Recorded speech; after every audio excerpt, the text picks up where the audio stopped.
Alors, je vous propose un exemple de calcul de p-valeur. Pour ça, je vais m'appuyer sur un exemple que j'ai déjà fait, où c'était une histoire de congrès. Vous vous souvenez, 343 personnes dans une conférence, et on avait un certain nombre de personnes qui s'identifiaient à des hommes, je crois que c'était 189, et puis les femmes, je me souviens plus, 154. Voilà, 154. Et puis derrière, on mettait un modèle de Bernoulli, puis on essayait de regarder est-ce que la proportion des femmes dans le congrès, est-ce que c'est égal à la proportion 0, et donc ça c'était notre hypothèse H0, et on a fait un test là-dessus. Et je ne sais pas si vous vous souvenez dans la vidéo en question, donc on a vu au test de 1%, on est arrivé sur un non-rejet de H0. Et donc on pourrait se poser la question, quelle est la p-valeur? Parce que si on n'a pas de rejet à 1%, ça veut dire que du coup la p-valeur elle est plus grande que 1%. On veut voir est-ce qu'elle est plus grande, très très grande, ou pas forcément. Ok, donc je vous rappelle le petit dessin pour la p-valeur. Hein. La p-valeur, c'est le truc quand alpha va bouger entre 0 et 1.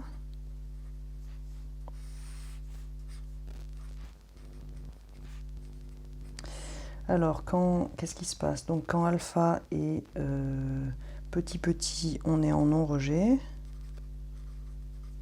Quand alpha dépasse le fameux seuil de la p-valeur, on est en rejet. Et la question, c'est voilà, avec nos observations, quel est ce seuil-là? À quel moment on passe du non-rejet au rejet?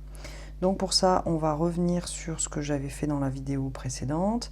Et donc la forme de la région de rejet, parce que là, on faisait un test bilatéral. Hein.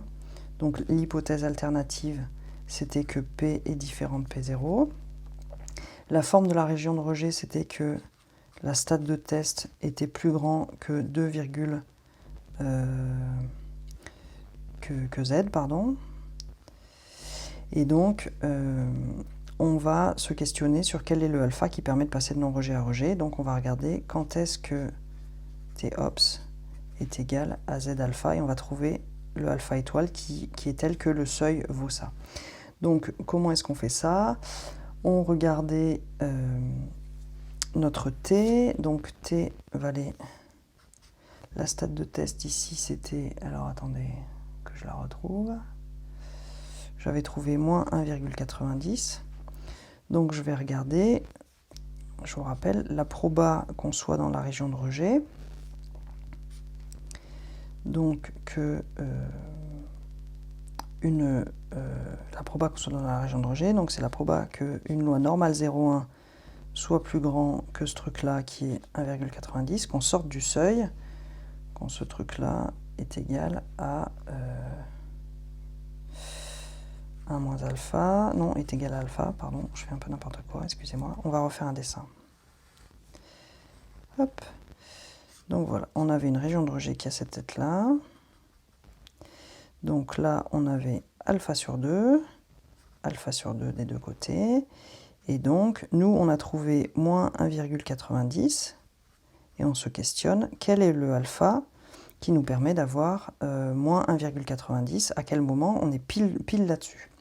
Hein, à quel moment ce qu'on observe est pile au niveau du seuil, parce que ça nous fait passer du non-rejet au rejet. C'est exactement quand T vaut le seuil. Donc du coup, ce qu'on va regarder, c'est ici, si on a moins 1,90, ça veut dire qu'on a 1,90 de ce côté-là. Et donc le quantile qu'on cherche, c'est la proba qu'une x qui suit une loi normale 0,1, puisqu'on a une proportion pour un grand échantillon, ce truc-là plus petit que 1,90, ça nous fera 1 moins alpha sur 2. Vous êtes d'accord? Parce que plus grand que 1,90, ça fait alpha sur 2. Donc en passant au complémentaire, plus petit que 1,90, ça fait 1 moins alpha sur 2. Donc ça revient à faire une lecture de table dans la loi normale 0,1 qu'on soit plus petit que 1,90. Donc, lecture de table. Ça me fait ici que proba que x soit plus petit que u.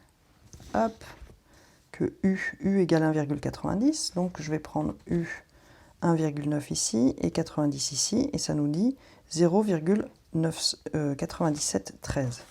Donc ça fait 1 moins alpha sur 2 égale 0,9713.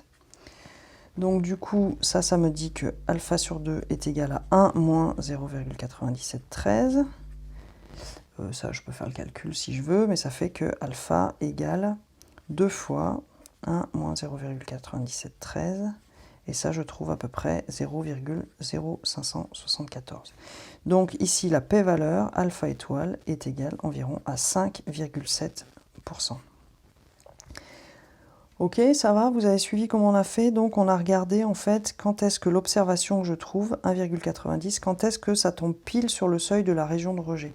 C'est ça qui va faire que ça bascule entre non-rejet et rejet, c'est quand le t est pile sur le seuil, vous êtes d'accord? Quand le t est avant, on a non-rejet, quand le t est après, on a rejet, mais quand on est pile dessus, on est justement sur la p-valeur. Donc on a mis cette valeur-là, 1,90, on a mis dans le dessin, on a regardé quel était que c'était le quantile de quoi, et on a extrait le alpha duquel 1,90 est le quantile, et ça nous donne justement la p-valeur. Donc là, la conclusion, elle est mitigée, quoi, hein, parce que 5% de p-valeur, c'est pas vraiment grand, mais c'est pas vraiment minuscule non plus. Donc là, on peut dire une fiabilité plutôt raisonnable du rejet de H0 et de l'acceptation de HA, mais pas sans être hyper fiable non plus. Voilà, j'espère que ça vous a éclairé un tout petit peu sur la p-valeur, et puis je reste à votre disposition si vous avez des questions, des commentaires ou des remarques. Voilà.